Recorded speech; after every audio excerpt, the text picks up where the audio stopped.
Muy buenas, en el vídeo de hoy vamos a repasar la sección primera del capítulo segundo del título primero, la 121, y vamos a empezar con un cuidado. ¿Cuidado por qué? Porque el capítulo segundo del título primero lleva por nombre Derechos y Libertades y va desde el artículo 14 al artículo 38, pero es que además este capítulo está dividido en dos secciones. La primera sección nos trata o nos habla o lleva por título de los derechos fundamentales y libertades públicas, que va desde el 15 al 29. Y la sección segunda lleva el nombre de los derechos y deberes de los ciudadanos, que va desde el 30 al 38. Ya te has dado cuenta, ¿verdad?, que el artículo 14 no está incluido en ninguna sección. Y es que de vez en cuando, y aquí el cuidado que te decía, nos encontramos con la pregunta de ¿los derechos fundamentales y las libertades públicas están regulados en? Pues en la sección primera del capítulo segundo del título primero, la 121. O mejor aún, ¿entre qué artículos se encuentran regulados los derechos fundamentales y las libertades públicas? Desde el 15 al 29. Y en un momento vamos a entender por qué estos artículos son tan importantes. Pero primero vamos a volver a nuestro artículo 14, la igualdad ante la ley. Los españoles, esto hay que remarcarlo, somos iguales ante la ley. ¿Puede haber algún tipo de discriminación? No.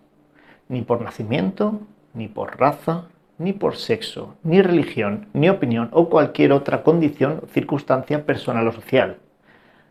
Pero aún así, este principio de igualdad, así como tal, resulta un poco genérico. Y en algunas ocasiones vamos a tener que acompañarlo de cierta normativa para darle valor. Normativa que te va a sonar y que conocerás del mundo de las oposiciones o que conocerás cuando llegues a ella, como puede ser la Ley Orgánica 3/2007 de igualdad efectiva entre hombres y mujeres, la Ley 15/2022, que es la integral para la igualdad de trato y no discriminación. También tenemos la del Poder Judicial, la del Ministerio Fiscal, la de la Contencioso Administrativa, la de los Estatutos de los Trabajadores, la del empleado público. Todas ellas acompañan a este principio de igualdad. Entonces, nos queda claro que los españoles somos iguales ante la ley sin que pueda prevalecer discriminación alguna por razón de nacimiento, raza, sexo, religión, opinión o cualquier otra condición, circunstancia personal o social. Bien, aquí ya tenemos el artículo 14. Ahora ya sí que vamos a pasar a esta sección primera del capítulo segundo. Permíteme que te lo repita, del artículo 15 a 29. ¿Por qué? ¿Por qué son tan importantes y tan preguntables estos artículos?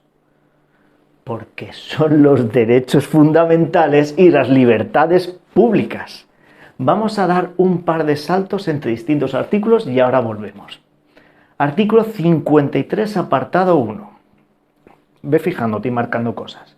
Los derechos y libertades reconocidos en el capítulo segundo del título primero vinculan a todos los poderes públicos. Vale. Cuidado con lo que dice ahora. Solo por ley podrá regularse el ejercicio de tales derechos. Dejamos marcado esto.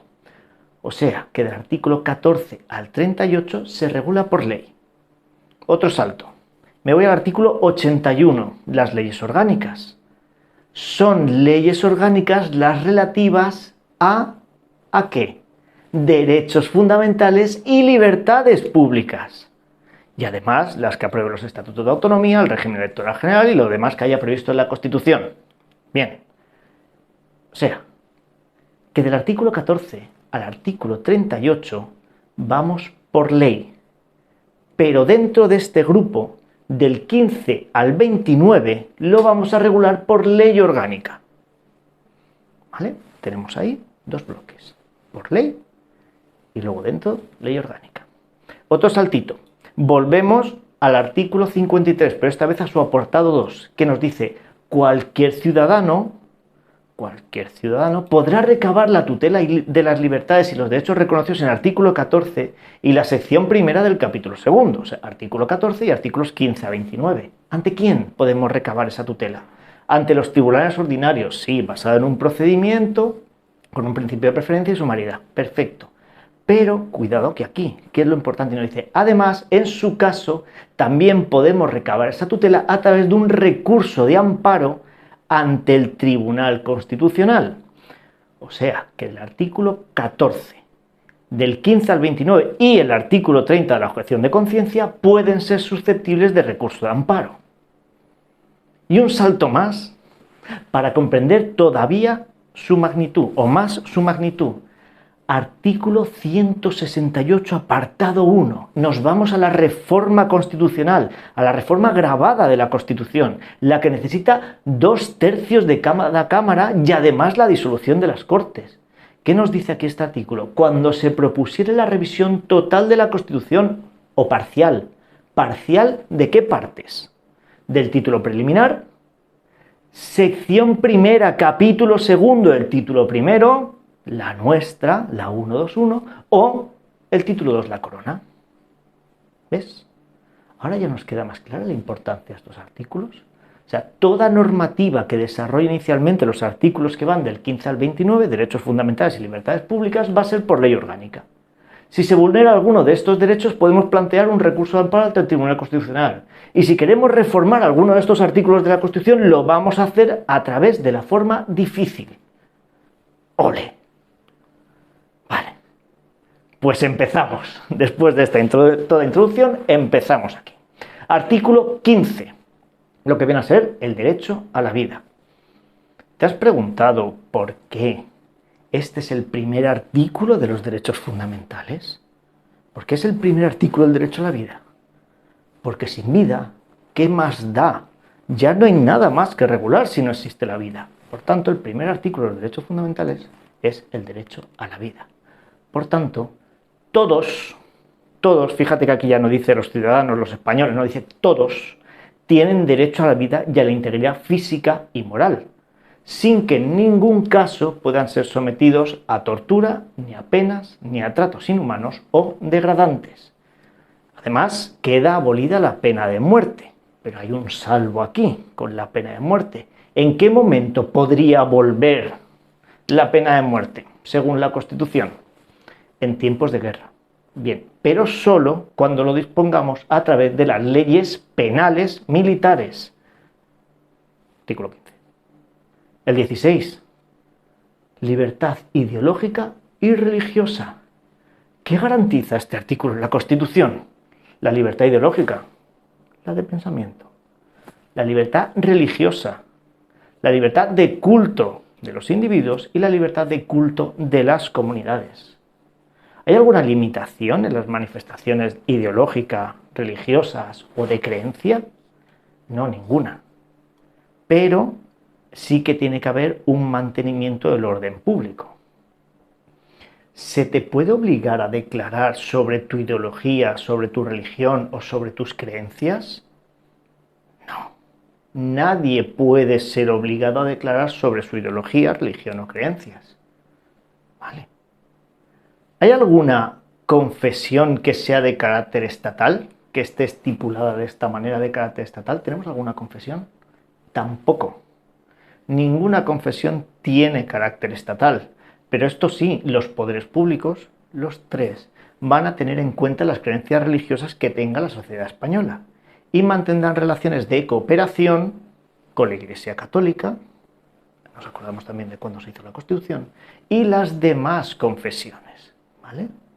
Sí que vamos a tener en cuenta esas creencias religiosas que tiene la sociedad española. Bien. Y aquí dejamos el artículo 16. Y nos podemos pasar al artículo 17, que es el derecho a la libertad personal. Que este derecho además va de la mano con el derecho a la vida. Derecho a la vida y derecho a la libertad. Artículo 15, artículo 17. Toda persona tiene derecho a la libertad y a la seguridad. Nadie puede ser privado de la libertad, salvo lo que diga este artículo o lo que diga la ley. ¿Vale? Leyes privativas de libertad, por ejemplo, o cuando se estipule el estado de excepción o de sitio, que ahí pueden privarnos de nuestra libertad. Pero también tenemos la detención preventiva en este artículo. ¿Qué plazo de duración tendrá la detención preventiva? Esta es una pregunta muy típica. no más de la estrictamente necesaria para averiguar y esclarecer los hechos ocurridos, pero ¿hay algún plazo máximo para estas averiguaciones y para conocer los hechos que han ocurrido y ya con eso poner a la persona en libertad o en manos de una autoridad judicial en caso de que sea una presunta culpable? Sí, sí que hay un plazo. ¿Qué plazo máximo tenemos aquí para averiguar lo que ha ocurrido y los hechos? Un plazo máximo de 72 horas. Que no se nos queda de la siguiente manera. En todo caso, el plazo máximo es 72 horas, el detenido deberá ser puesto en libertad o a disposición de la autoridad judicial. ¿Qué haremos con la persona nada más detenerla? Le vamos a informar inmediatamente de sus derechos, de forma comprensible, ¿vale? Y de las razones de su detención. ¿Puede ser obligada esta persona a declarar en el momento de la detención sin nadie delante? No, no puede ser obligada y tendremos además que garantizarle un abogado, ¿dónde? En las diligencias policiales o en las judiciales, ¿vale? Y este artículo también se relaciona con otros que veremos más adelante. ¿Qué nos dice también aquí el apartado 4? Nos dice, la ley regulará el procedimiento de habeas corpus. ¿Qué tipo de ley? ¿Dónde estamos? Una ley orgánica, por supuesto. Nos acordamos aquí, ¿vale? La ley orgánica, te lo voy a comentar, la ley orgánica 684 del procedimiento de habeas corpus. ¿Y qué es eso del habeas corpus? ¿Dónde te has sacado esto, Paco? Pues mira, si te crees que te han detenido ilegalmente, es el procedimiento judicial, legal, rápido y sumario al que se puede acudir o que puede acudir cualquier persona que haya sido privada de libertad si estima que lo han detenido o está privado de libertad ilegalmente, a fin de que un juez compruebe si esa detención es legal y o no y su puesta en libertad en caso de que sea necesario. Eso es el procedimiento de habeas corpus, que creas que hayas sido detenido de forma ilegal, a través de un procedimiento judicial legal rápido y sumario, ¿vale? Por eso, la ley orgánica regula el procedimiento de habeas corpus para su inmediata puesta a disposición de toda persona detenida ilegalmente. Y una frase final aquí. Asimismo, nos dice, por ley orgánica, se determinará el plazo máximo de duración de la prisión provisional. Aquí entraríamos en la Ley Orgánica 13/2003 de reforma de la Ley de Enjuiciamiento Criminal en materia de prisión provisional. ¿Vale? Pero no es necesario aprendernos esto, simplemente que tenemos ahí que la Ley Orgánica determina el plazo máximo de duración de prisión provisional. Pues ya visto este derecho a la libertad, podemos pasar a los derechos de intimidad e inviolabilidad de domicilio que tenemos reconocidos en el artículo 18. Y vamos así, dando pasitos entre artículos hasta llegar al final. Y este artículo además empieza muy fuerte. ¿Qué nos dice? Se garantiza el derecho al honor, se garantiza el derecho a la intimidad personal y a la familiar, y se garantiza el derecho a la propia imagen. 3 derechos bien diferenciados, aunque estrechamente vinculados entre sí. El derecho al honor, a nuestra reputación, a nuestra fama, a no ser insultado ni falseado, ¿vale? Se puede actuar tanto de forma administrativa como de forma judicial cuando vulneran nuestro derecho al honor, cuando nos están vulnerando nuestra fama, nos estamos insultando, nos están falseando o nos están poniendo a caer de un burro, podemos reclamar este derecho al honor. También tenemos el derecho a la intimidad personal y familiar, que es a nuestra esfera más privada, a nuestra isla, a disfrutar de nuestras cosas sin interferencia, siempre y cuando no sean ilegales, claro, ese es el derecho a la intimidad personal y familiar. Y también tenemos el derecho a la propia imagen, esos 3 derechos que tenemos aquí, que no se trata, el derecho a la propia imagen, no se trata de cómo te ves ante el espejo, sino de tu imagen pública, a la que hagan de ti, de reproducción de cualquiera de tu imagen, ya sea una foto, un vídeo, un audio, ¿vale? Que lo hagan sin tu consentimiento y sin tu previa autorización. Ahí es cuando están vulnerando el derecho a la propia imagen, ¿vale? Cuando utilizan algo tuyo que tú no has dado el consentimiento, están vulnerando aquí el derecho a la propia imagen. Volviendo al principio de este artículo, se garantiza el derecho al honor, a la intimidad personal y familiar y a la propia imagen. ¿Cómo es nuestro domicilio? ¿Vale? Inviolable. Completamente inviolable. ¿Con qué está relacionado? Con el derecho a la intimidad lógicamente, no se puede entrar ni registrar sin mi consentimiento o si no hay una resolución judicial, salvo en caso de flagrante delito. O sea que si nosotros no le damos el consentimiento a cualquier persona, a las autoridades o a un vampiro, no puede entrar a nuestra casa, salvo que tenga una resolución judicial, que entonces no podemos decir que no, o se esté cometiendo un delito justo en ese momento en nuestra casa y entonces las autoridades sí que pueden actuar directamente. El apartado 3 de este artículo nos dice que se garantiza el secreto de las comunicaciones, y en especial a qué, postales, telegráficas y la telefónica, salvo que haya resolución judicial, como antes. Se garantiza el secreto salvo que haya resolución judicial, entonces ya no hay secreto ni en las postales, ni en las telegráficas, ni en las telefónicas. Y en una sociedad tecnológicamente avanzada como en la que nos encontramos ahora mismo, este tema es un tema muy importante, y más aún. Fíjate que ya en el artículo 78, oliéndose la tostada del uso de la informática y el desarrollo de las nuevas tecnologías, nos dejaron el apartado 4, que es de vital de necesidad ahora mismo, porque nos dice la ley orgánica de protección de datos personales y garantía de derechos digitales, ya te lo meto yo aquí, limitará el uso de la informática para garantizar que el honor, la intimidad personal y la familiar de los ciudadanos y el pleno ejercicio de sus derechos. Pues aquí no hay más que añadir. La ley orgánica limitará el uso de la informática. Toma ya. Pasamos al 19. Libertad de residencia y circulación.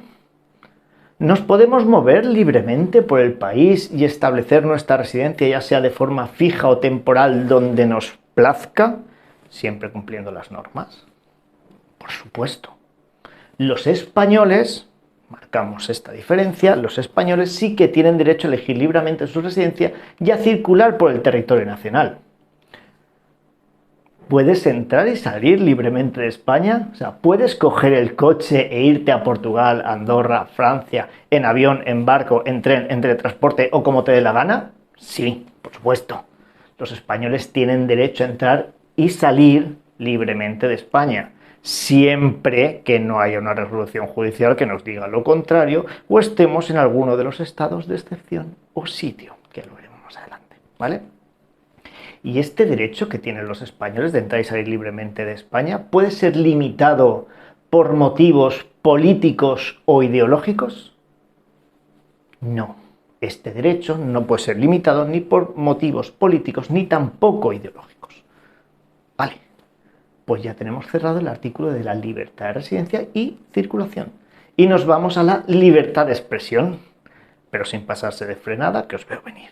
La libertad de expresión hasta cierto punto.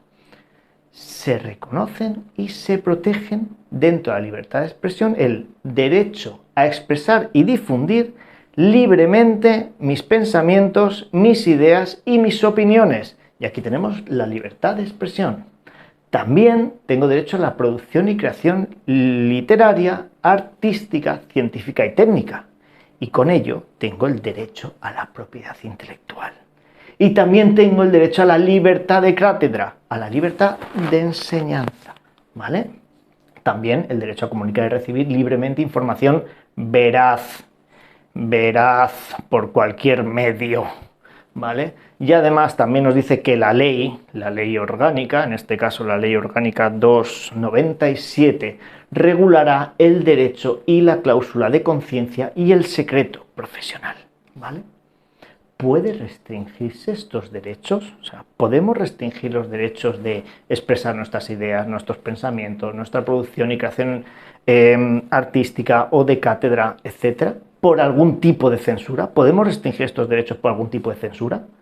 No, no se puede. No podemos restringir estos derechos mediante ningún tipo de censura previa. Cuidado.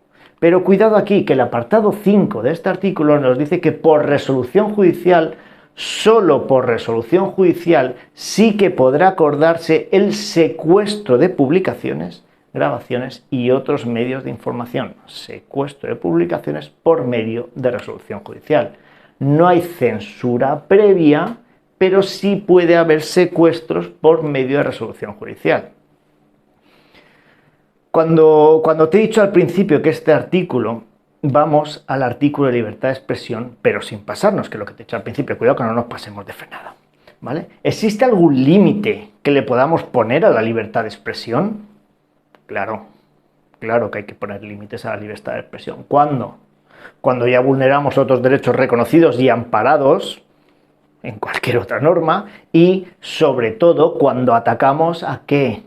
Al derecho al honor, a la intimidad, a la imagen de otras personas, a la protección de la juventud y también de la infancia. Ahí ya es cuando nos hemos pasado de frenada, ¿vale? Y ya estamos vulnerando o pasándonos del derecho de expresión, ¿vale? Entonces la libertad de expresión culmina justo cuando ya empezamos a molestar a los demás.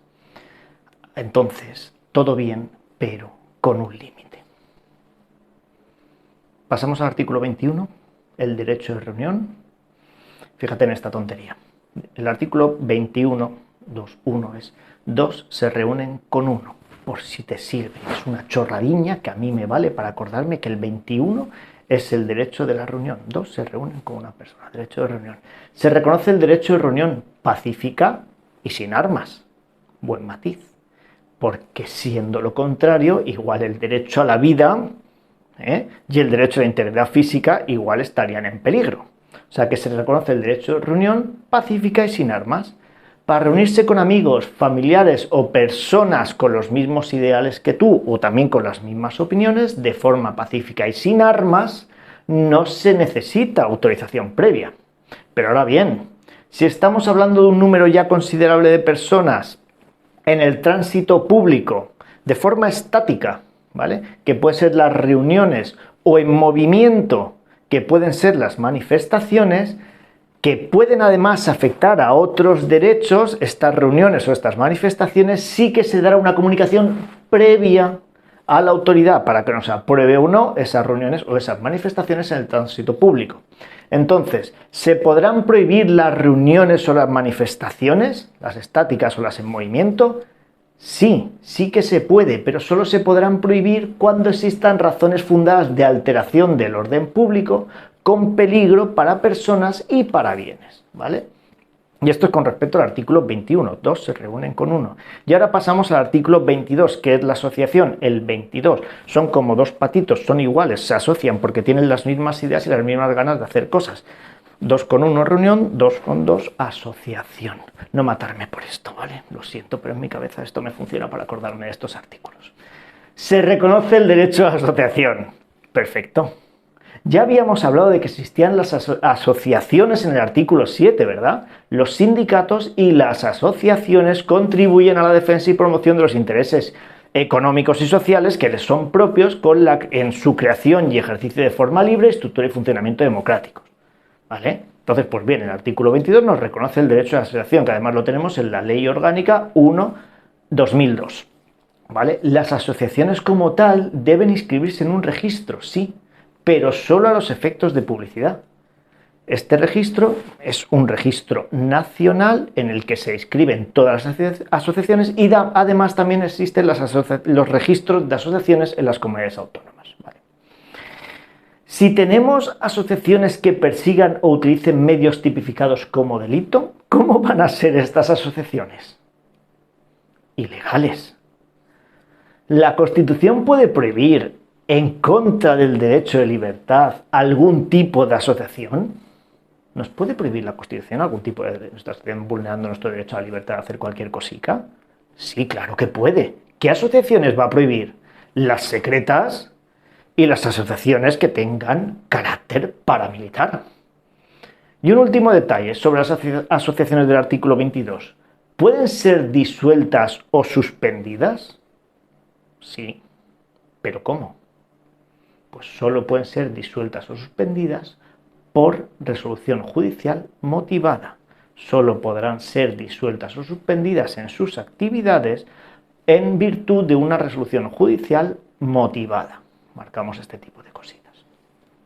Vale, dejamos los patitos asociados y nos vamos a un artículo corto, que es el artículo 23, pero que tiene una profundidad tremenda, que es el derecho de participación.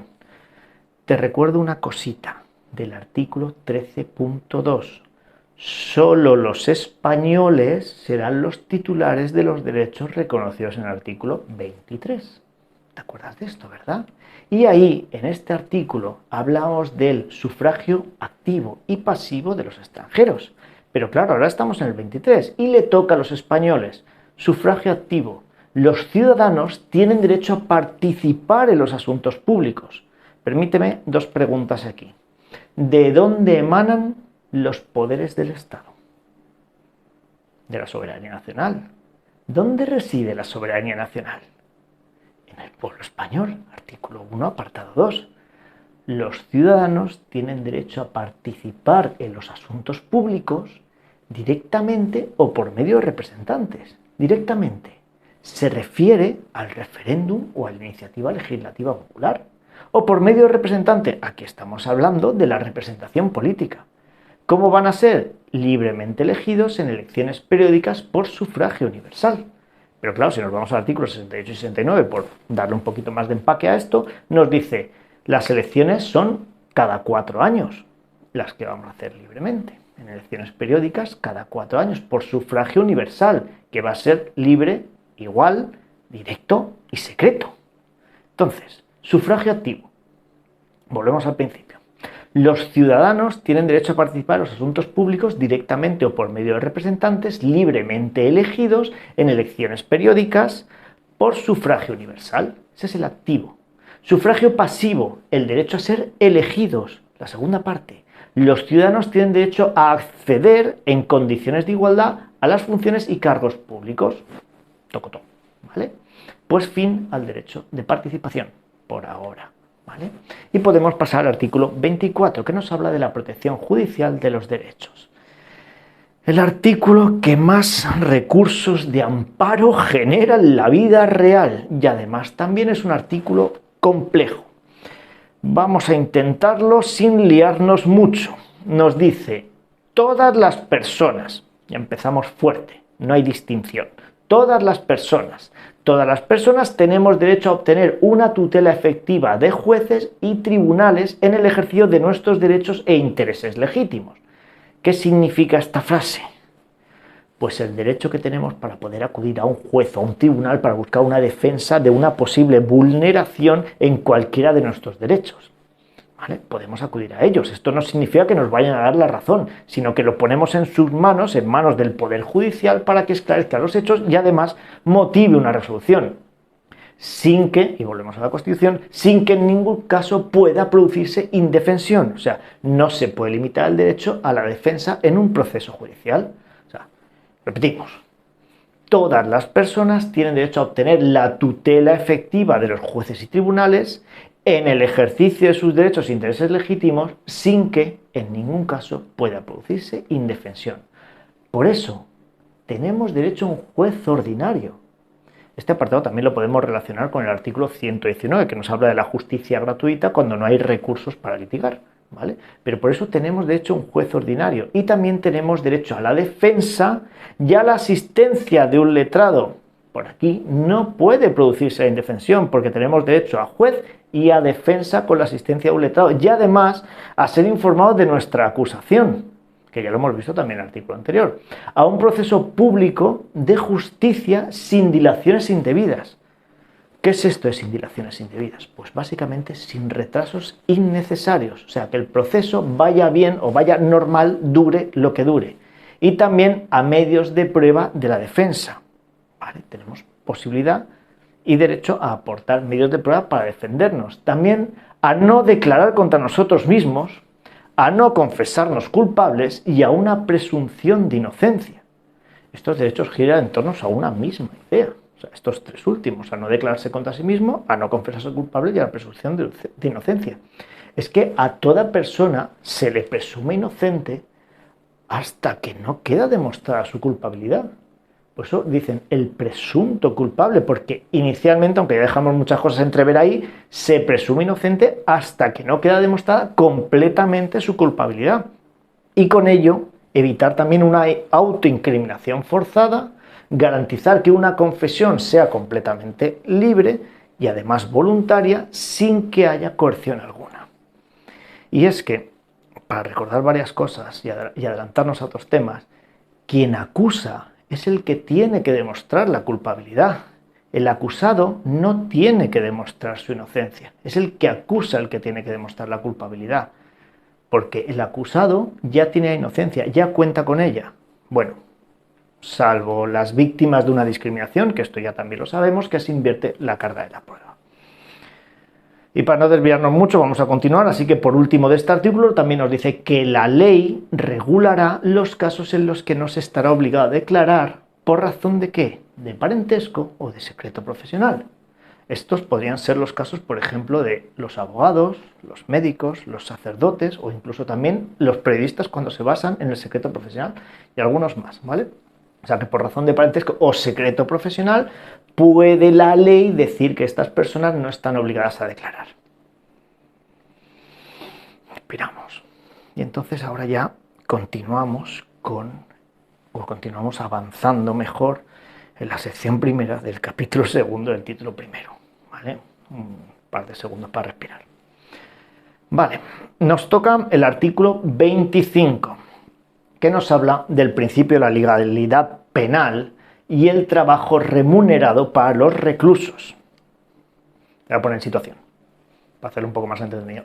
Imagínate que cometes un acto pues, de dudosa responsabilidad y civismo, ¿vale? Pero en ese momento, y con la legislación vigente en ese momento, no es ni falta, ni delito, ni infracción administrativa, ni nada de nada. Lo que has hecho no está tipificado en ningún sitio. Si luego cambias la legislación y se convierte en algo, ¿podrían condenarte o sancionarte por eso que hiciste en aquel momento que no era ni falta, ni delito, ni infracción, ni nada de nada? No, ¿vale? Nadie puede ser condenado o sancionado por acciones u omisiones que en el momento de producirse no constituyan ni delito, ni falta, ni infracción administrativa, ni nada de nada, según la legislación vigente en ese momento. Y esto lo vimos en el artículo 9.3. La irretroactividad de disposiciones sancionadas no favorables o restrictivas de derechos individuales. Como bien sabes, el Poder Judicial, los jueces y los tribunales sí que pueden privar de libertad en caso de que cometas una falta, un delito o otras cosas peores, ¿vale? Pero voy a continuar con este artículo para no... Voy a continuar. La administración... Entonces, dejamos claro, Poder Judicial sí que puede privar de libertad, ¿vale? Y no puede haber una disposición sancionadora no favorable o restrictiva de derechos individuales que tenga retroactividad cuando en el momento de producirse no era nada, no era ni delito, ni falta, ni infracción. Bien, entonces, la siguiente pregunta que te tengo que hacer es, ¿la administración civil en un proceso sancionador puede poner sanciones de privación de libertad? No, no puede. ¿Vale? La administración como tal no puede privar de libertad ni directa ni subsidiariamente, ¿vale? No te puede privar de libertad en ningún momento. Pero bueno, en caso de que si hubiese privación de libertad, ya sea por un juez o un tribunal, ¿hacia qué finalidad estarán orientadas las penas privativas de libertad? Pues hacia la reeducación y la reinserción social. ¿Pueden ser esas penas con trabajos forzados? No, no pueden. La Constitución nos dice que no pueden ser penas ni constituir en trabajos forzados. Pero claro, ¿un condenado con privación de libertad puede trabajar dentro de las instituciones penitenciarias? Sí, sí puede, pero con muchas limitaciones, por supuesto, claro. Pero sí que tiene derecho a un trabajo remunerado y con ello los beneficios que se establezcan en la normativa de seguridad social, perdón. Además, también tiene derecho, dentro de las instituciones penitenciarias, al acceso a la cultura y al desarrollo integral de su personalidad. ¿Vale? Ya tenemos el artículo 25. 26. Tribunales de honor. ¿Sí o no? ¿Pueden haber tribunales de honor? No. Se prohíben los tribunales de honor en la administración y en las organizaciones profesionales. Entonces, ¿esto quiere decir que en el ámbito militar sí que pueden haber tribunales de honor? La Constitución solo me dice en la administración y en las organizaciones profesionales. Pero en el militar, Pues mira, lo que no se consiguió en el proceso constituyente del 78 acabó sucediendo por vía legal en el 89, con la Ley Orgánica 289, y expresamente en la Ley Orgánica 2/2005 de Defensa Nacional, que te acuerdas que te recomendé leer los primeros artículos. Pues concretamente la Ley Orgánica de Defensa Nacional en su artículo 21.2 establece que quedan prohibidos los tribunales de honor en el ámbito militar. Por tanto, se prohíben los tribunales de honor en la administración y en las organizaciones profesionales y también en el ámbito militar por la Ley Orgánica 2/2005. Y así ya tenemos algo más. Pues ahora le va a tocar el turno al artículo 27, la educación y la libertad de la enseñanza. Este artículo, a pesar de tener 10 apartados, es como que tiene 3 bloques, ¿vale? 3 bloques. Esto me lo he montado yo para entenderlo mejor. Primero nos dice el artículo: todos tienen derecho a la educación, a recibirla, ¿vale? Y a la libertad de enseñanza, a darla. Tengo derecho a la educación y tengo derecho a la libertad de enseñanza. La educación como tal tiene como objetivo el desarrollo de la personalidad en base a unos principios democráticos y los derechos, derechos y libertades fundamentales, ¿vale? Todo lo que hemos visto hasta ahora. La enseñanza básica, ¿cómo es? Obligatoria y gratuita. Y además los poderes públicos garantizan este derecho a la educación mediante un programa general. Y además a la creación de centros docentes. Y aquí se nos abre la puerta al segundo bloque que te comentaba, ¿vale? El primero es el derecho a la educación, que estamos con él. Pero bueno, aún así, dentro de nuestro derecho a la educación también se puede elegir formación religiosa y moral, según la Constitución, lo que en mi momento era elegir entre religión o ética.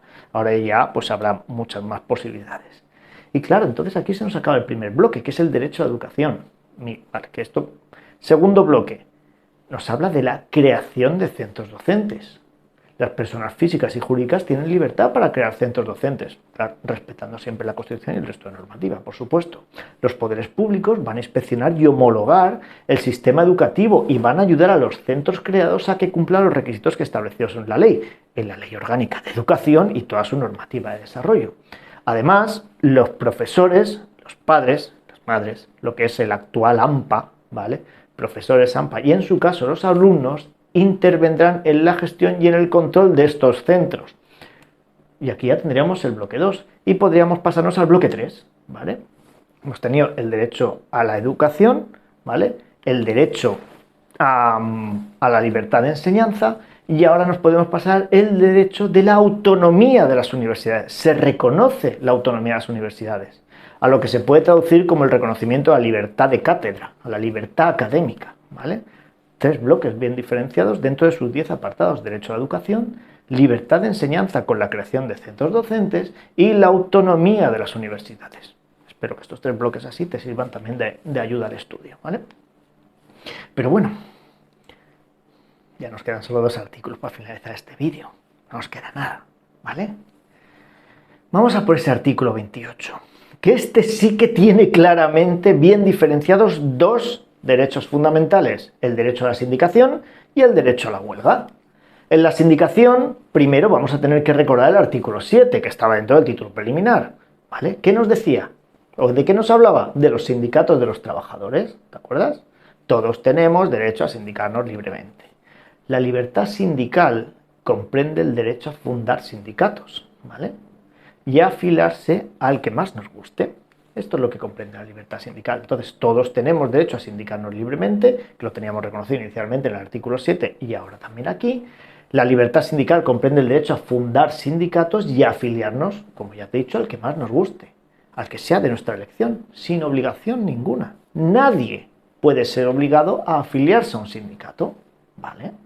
Ya tenemos algo. Ya nos dice, la ley orgánica, ¿vale?, podrá limitar o exceptuar, que lo hace, este derecho de sindicación a las fuerzas o institutos armados o a los militares, ¿vale?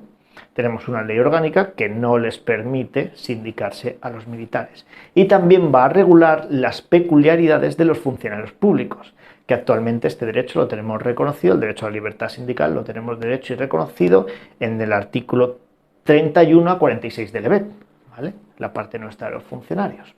Pues tenemos una ley orgánica que puede limitar o exceptuar el derecho a la sindicación a fuerzas o institutos armados o a los militares, que es la ley orgánica 9/2011, ¿vale?, que no le permite sindicarse a los militares, y las particulares de los funcionarios públicos lo tenemos en el EBEP desde el artículo 31 a 46.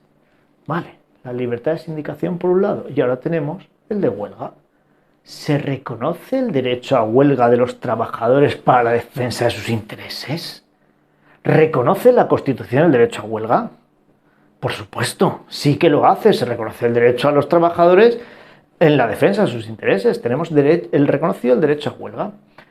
Los militares no se lo reconocen. Y los funcionarios, el derecho a huelga, lo tenemos recogido en los artículos 15 y 30 del EBEP. Que ya como se ha hablado antes del EBEP, pues aquí también, ¿vale? O sea, el derecho a huelga sí que está reconocido para los trabajadores. Militares no, y los funcionarios en el 15 y en el 30. Y aquí cerramos este artículo.